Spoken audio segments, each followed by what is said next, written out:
Hi guys, happy Monday.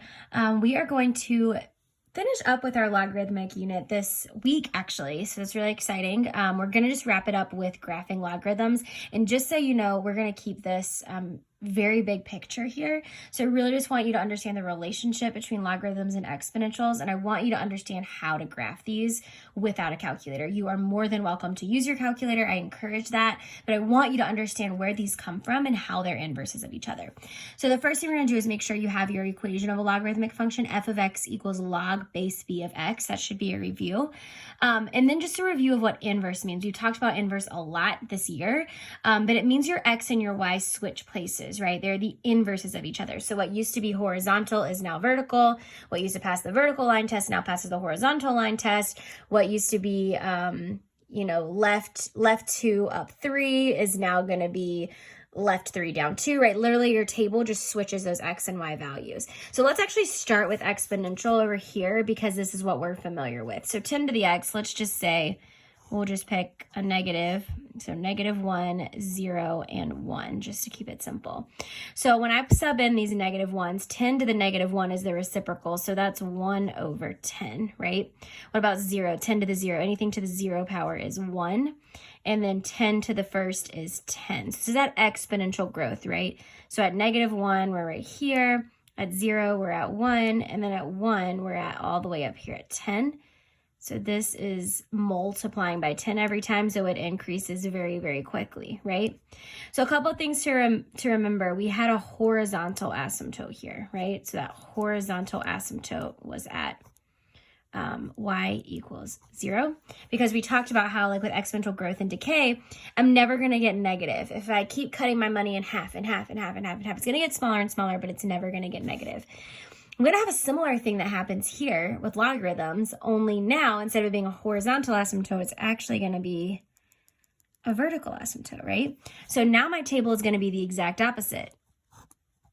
So if it's the inverse of this, I literally take this table and I switch those x and those y's. So I've got now 1/10, -1, and I've got 1 and 0, and I have 10 and 1. All right, so like those values are the same, but they're just in the opposite order. So now I've got 1/10, -1, and I've got 1, 0, and I have 10, 1. All right, so now my graph is going to look like this. So very similar shape to what we have over here. It's just the asymptote, what was once horizontal at y equals 0, I now have a vertical asymptote at x equals 0. Okay, so we're going to actually stick with this method. We're going to start by graphing those exponentials, and then we're going to come up with a logarithmic table from that. Like I said, you're more than welcome to just graph things in your calculator so that you can see that relationship. Okay, so let's first look at a couple of conceptual questions I'm going to ask you about on your Google form, just to make sure that you're understanding everything we're going over. So the first one is, why could we have extraneous solutions when solving or graphing logarithms? There's actually a great video that I've linked here. Sorry, I printed this before I linked it.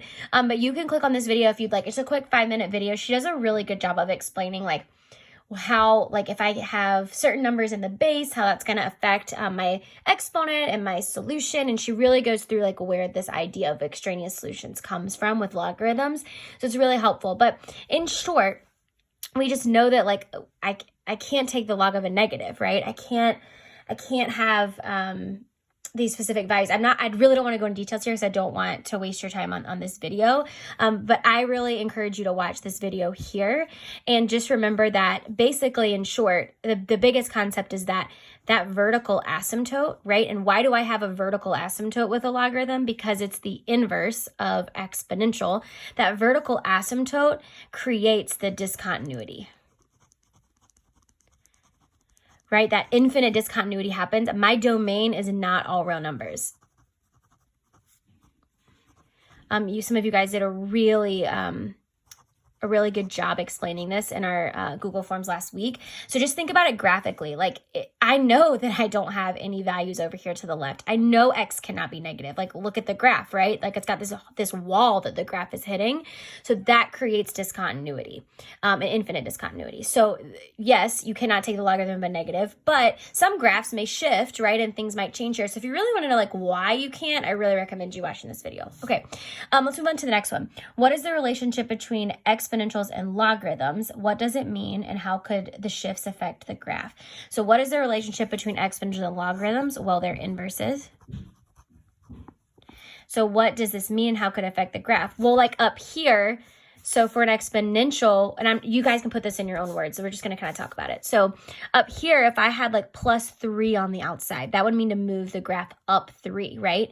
But if we think about how that's now inverse, it's not going to mean up 3 anymore. What's it actually going to mean for that? Left 3, right? It's going to have that like inverse effect here. So we're going to kind of play around with that and see what happens with the shifts. Before we look at those shifts though, let's look at just one straight up graph. Now, if you want to graph this in your calculator, I encourage you to do so. Just remember, if you don't have the log base button in your calculator, you're going to have to use change of base here. Because why? It's not base 10, it's base 3, and I don't have a base 3 button, right? So I'm just going to use my change of base, log x over log 3, and I will graph that here. So you can just sort of see what we're working with. This is what our graph should look like. Cool. But I really want to focus on understanding that inverse here, right? Well, when I'm finding the inverse of something, what's the first thing I need to do? I need to switch that x and the y, right? So this is actually y equals log 3 of x. But if I'm trying to find the inverse, step 1 is I need to switch that x and y, right? It's actually going to be x equals log 3 of y. All right, well now I can't solve for these variables until, like I need to get y by itself so I can graph it, right? So that means I need to do the inverse of logarithms and turn it into an exponential. So what's my base? 3. What's my exponent? 3 to the x equals y, okay? Well, let's see what this graph looks like. Well, that's pretty easy with our table. So this is going to be our exponential, and this is going to be our log. So exponential and logarithm. And what's the relationship between these two? They're inverses, right? So let's do exponential first, just because it's easier. We're more familiar with it. Let's just choose -1, 0, and 1. You can choose any values you'd like. Just keep it simple. So -1, 3 to the -1 is just going to become 1 over 3. It's the reciprocal. 3 to the 0 is 1. 3 to the first is 3. Okay, so now this is not what I'm graphing because I want to graph the log, right? Because I need to go back into logarithmic form. Well, all I have to do now is just switch my table values. So this is going to be -1, 0, 1 in my y, and 1/3, 1 and 3 in my x, right? And then I can plot these points. So if x is 1/3, positive 1/3, -1, and then I go right 1 and 0, and then I go right 3, up 1. 2, 3, up 1. So I know that this is going to be getting closer. Oh, that's not good. Sorry, guys. I got to get closer to the graph. It's going to be getting closer and closer to 0, whereas this is just going to keep increasing this way. I'm going to use a couple of different colors here. So yeah, so that's going to be your graph. So let's do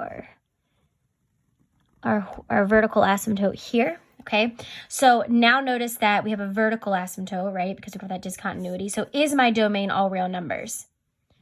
Nope, it is going to be what? If I look at the graph, what direction is the graph going? It's only getting to the right, right? So that's going to be x is greater than. Is it equal to 0? Nope, because it can't cross that. So x is greater than 0.